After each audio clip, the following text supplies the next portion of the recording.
to Madame Raven's. This way to the library. She's been expecting you.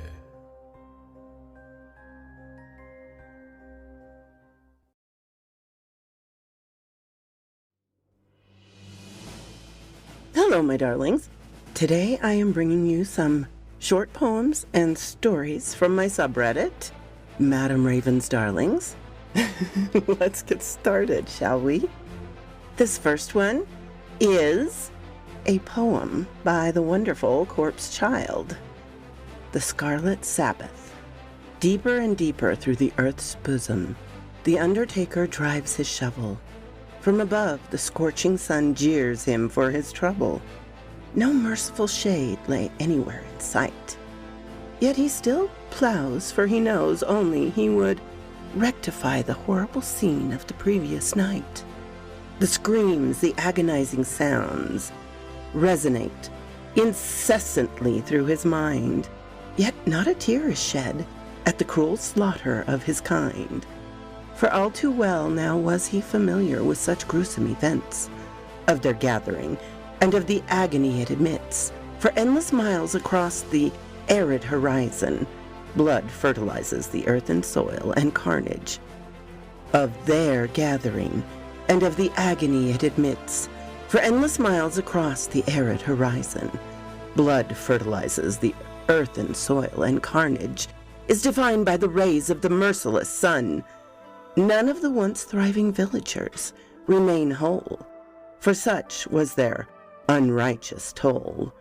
Among those hapless carcasses, many the grim untaker recognized. Some he remembered as friends, whilst others as fiends whom in life he despised. And then still there were the nameless and forgotten lot, whose faces he did not know. Now, however, it mattered no more, as he laid them to rest all the same beneath the sow. With the gathering of the soft nimbus clouds from above comes a merciful breeze, allowing the grim undertaker to continue his morbid task with slightly more ease. Amidst the shallow respite, however, would come no feelings of gratitude or bliss. For the past night's hauntings in his mind would run amiss. He would remember how horrific days had started, watching from afar as the fellow men for the day departed, much like he does now with the tainted, damned soil. The men of the village would all day toil. Soon the sun would set and the day would end.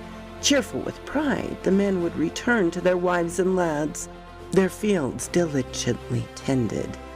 And in honor of the year's arduous labor, gluttonous feasts and cheer were had to their favor. And as the sky loses its light, dawning of a cool, magnificent night, they would come, foreign to all and known only as the Scarlet Hoods to some. Of their true nature or their face, none had ever truly known. Their only coming sound was their chanting, uttered in demonic tone. From the distant mountain of the fire they would rove, and wielding their graven images, they would uniformly invoke in their mass droves. Upon the merry revelers they come with blades drawn. Merriment changes to terror as violence and brutality carries on. Unknown is their reason why, no heed would they pay their victims' cries. They simply descended as a red death, leaving unspeakable horror in their wake. And in their play, these Scarlet Hoods cried out to the sky for their demoned lord to awaken. In their haunting alien tongue, they cry, Aderoic, Adue, Jubilex. Their call is mixed with screams while blood bursts in skyward vortex. And to cinders their homes and the monuments are razed, leaving naught but smoldering rubble with smoke pervading as a toxic haze. At last, when all is silenced and the merry gathering are no more, they would prostrate in the spilled blood and bear their images aloft as they would many times before. For the remainder of that horrific eve would they carry on their hideous worship until the next morn's dawn. Only then would these druidic fiends be gone, and thus he, this lone, grim undertaker, would begin his labors, to plow all through the day, laying the once thriving and merry villagers in shallow, worm-riddled craters. Why he persisted in his deed is a question he himself could not answer. Could it be because of his persistent labors that they, in some fashion, found him in some favor? For indeed he was, and he only that they ever spared. Why this was, he also never knew, and soon lost the will to care. Thus he continues to plow, ignoring the sweat and tainted earth upon his brow. Finally, in his grave task completed, buried was the last child of the village, now desolate and depleted. He took no pride in the accomplishment of a task of portions so mammoth. For as the night came again, bring with the rain, he knew it would all be too soon that they would come again, their Scarlet Sabbath. While he knew not where or when, this, and only this, was certain: they will come again. My Own Personal Hell by Rude Project 9. I had a strange sensation on my wrist. I was dreaming for sure. In the dream, I was sitting in a chair. The chair sprouted vines whenever I tried to get up, and the vines wrapped around me, pulling me into the chair tighter and tighter until I could barely breathe. I felt restricted, and I felt tears coming to my eyes. This nightmare was terrifying, so I did what any normal person does in a situation like that, and I willed myself to wake up. I woke up with tears fresh in my eyes, and I looked around, but this couldn't be real. The walls were gray and made of stone. I was in some sort of cell. I was strapped to a chair. I had leather straps binding me to the chair, straps around my body, and a cap on my head, holding me to the chair. Now I understood the dream. I was in an electric chair. I had no idea how I ended up here. Maybe it was amnesia or something, because I had no recollection of the previous events leading up to me being in this very chair. I sobbed and held my head down. I didn't want to die like this. The thought of being shocked alive while my skin burned to a crisp, with jolts running through my body, terrified me. My life was about to end because of my fear of lightning. "Help! I shouldn't be here! Somebody please!" I yelled in agony, hoping someone would hear me. Thud, thud, thud. The strangest thing about this wasn't the fact that I was strapped to this chair with no memory. It was that the cell had no door, just walls with no opening. I swallowed out of fear and croaked, "Hello?" No answer. 5 minutes passed with sweat slowly forming on the top of my forehead and dripping down the ends of my chin before the footsteps receded into the distance. Thud, thud, thud. I closed my eyes and drifted back off to sleep. I awoke moments later when my hair rose on my neck. I felt like something was breathing on my neck. I didn't know how it had entered the room. I was slowly spun around by whatever was breathing droplets onto my neck to see the sight of a ghastly white face. It had no eyes, no ears, and no nose. It had just a mouth with flabs of skin stretching to the top and the bottom of its mouth, as if it had putty for a mouth and a toddler had stretched its mouth open. It let out a grisly stench as it spoke. "Your time has come. It is time to pay for your time on Earth." It held up a mirror, and I gasped at the sight. That couldn't be me. This had to be a mistake. I looked nothing like that. Staring back at me was an old, decrepit old man who clearly had reached the end of the road. I had no memories, but I sure as hell didn't feel like I was old. This has to be a mistake. This isn't me. The creature roared. Shut up. I am growing tired of you. What you see is you. You have committed horrible acts on Earth.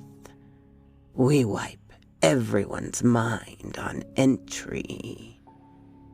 Here, you will be shown your life on loop and shocked for eternity by this electric chair. You will feel like you're going to die, so close to the brink of death. But you will never, ever, ever die here. This is your own personal hell. With that, the creature wheeled me to the center of the room and shut off the lights. The creature clipped out of existence as if it was never there, and I sat there, wide-eyed, and then sobbed. Waking Up by Rude Project 9. Yesterday, the strangest thing happened. I woke up at the circus. I was a clown. I know this sounds crazy, but hands down, this is exactly what happened. I woke up in the body of a fat man, dressed as a clown. At first, I freaked out. I ran around frantically, screaming and bumping into people as they tried to stop me and get me to calm down. Eventually, I stopped and sat down and cried a bit. They tried to force me to do a routine that I was scheduled to do that night, but I told them I was not up for any of their stupid pranks or shenanigans. I just wanted to go home. I went to sleep that night crying, feeling helpless. The next day I woke up and I was in a castle. I looked out the window and I saw houses in the distance burning as men approached on horses. They held sticks with flames on them, and they seemed very mad. I was wearing a dress, and I wondered why in the world I would be doing that. Someone rushed in and called me a princess and told me I needed to be rushed to safety. I told them off, but they insisted and had guards come and escort me down to where a horse was waiting for me. They rode me to a secluded place in the woods and locked me inside a cabin of sorts with guards and soldiers all around. I felt like I was in prison, and I screamed for them to let me out, but it seemed like they couldn't hear me. I went to sleep that night, still sad, but less so than the night before. The next day arrived, and I woke up in a different scenario yet again. I started to wonder if this was all a dream, but it felt real. I was in the desert, and the scorching sun was beating down on me. I could feel the dry heat all over my body, and my lips were dry and chapped. I slowly rolled over. A rattlesnake was staring me down in the face. I froze. A lump formed in my throat. The snake rattled, signaling that it felt threatened. I had no idea what to do. It lunged forward, and I grabbed it by the throat near the head with lightning speed. I had no clear idea of how I did that, but I tossed the snake away and ran as fast as I could to a cave nearby. I stayed there, watching the weeds and the empty desert, while the sky faded to black over hours. I felt my eyes get heavy. I wondered where I would wake up next. I drifted off to sleep gradually and dreamt of other lives. I heard gunfire and tanks. It sounded like a war zone. I wondered, was this where it would all end? So quoth this raven. Wonderful, wonderful stories, all from my subreddit, and thank you to the authors, Rude Project and Corpse Child. Darlings, if you could leave a like and a comment, that would really help me out. I've had a tough time of it the past few months. I know we all have, but yeah, my channel's kind of sloping off and I need to pick it up. And if you guys would help out a little, that would be great. If you don't know what to say, just type Raven. That would be wonderful. I hope you guys all have a marvelous day, because every one of you deserve it. Thank you, my darlings. Thank you so kindly for stopping by my chateau, my darlings. It does mean so much to me. Please, if you have not subscribed, as many of you have not, please do so. Give me a like so I know what you would like to hear. And comment. I always love to read your comments. And special thanks to my Patreon and membership supporters. Ciao, darlings.